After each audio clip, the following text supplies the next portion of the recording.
You spend the first hour of your vacation at the luggage carousel thinking there's nowhere to go but up. But there is a place to go but up, because when you open your suitcase, you find it filled with dolls. Dolls like the ones in that movie that scared you so much you wet your girlfriend's bed. Ah, Marissa, the one that got away. You return the bag to the airport with relief. It lasts until you get back to your room, where a fallen doll waits to greet you. Don't let a suitcase full of dolls ruin your vacation. Go on a real vacation. Go RVing.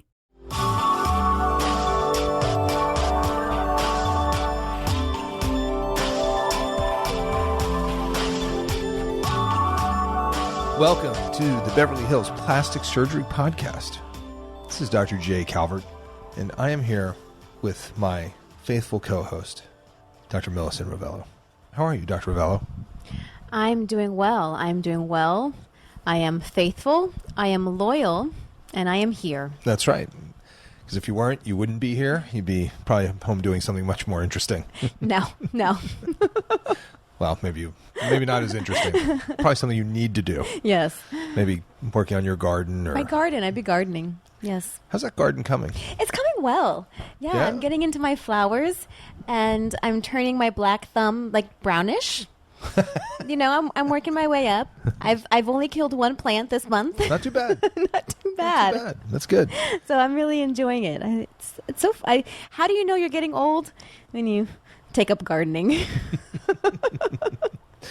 I have some other measures of getting old that I can discuss, but probably not exciting. Today we're going to talk about breast aesthetics. Yes. You would think that this would be an obvious topic, right? Because we are plastic surgeons, and I mean, every practice is a little bit different, but I would say the vast majority of us do a lot of breast. It makes up a huge portion of our practice. So the concept of what makes a beautiful breast should be like fairly obvious to all of us. And is it? Yet, some of the breasts that we see kind of make you go, Wonder what they were thinking. Like, what's interesting to them? But that's the thing, because as they say, beauty is in the eye of the beholder.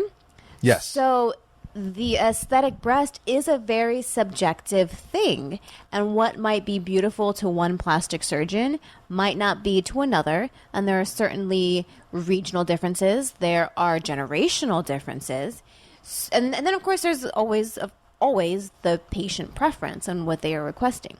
Well, and also breast augmentations, reconstructions, and reductions change over time. They definitely change over time, and what's considered appropriate, what's considered good looking, what the techniques are to achieve any given result.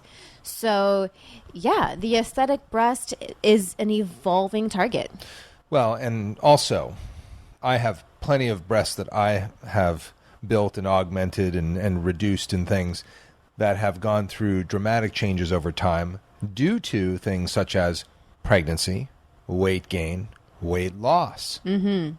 When somebody cuts 30 pounds, it changes the way the breast looks. It changes the breast. When you have a little 7-pound piranha sucking on your breast for a year, that changes the shape of the breasts. It does. It does, a little bit. When you go through menopause, lots of changes happen to the breasts. So, yeah, time, age, gravity, childbirth, pregnancy, breastfeeding, all of those things certainly affect the breasts.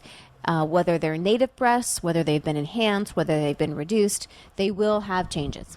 And things do change with the breast in terms of the capsular, not even capsular contracture, but you can get capsular kind of thickening. Like it can go from Baker 1 to Baker 2-ish, and it can change the way the breast looks. So all those things can affect the breast aesthetics.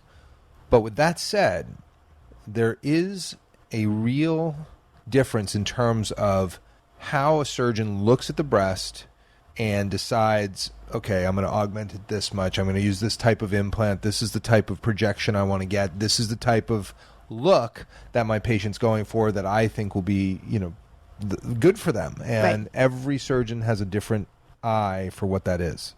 Agreed. And so that is where it certainly, number one, the communication with the patient becomes very important, because you, number one, have to establish what it is that they're looking for. Number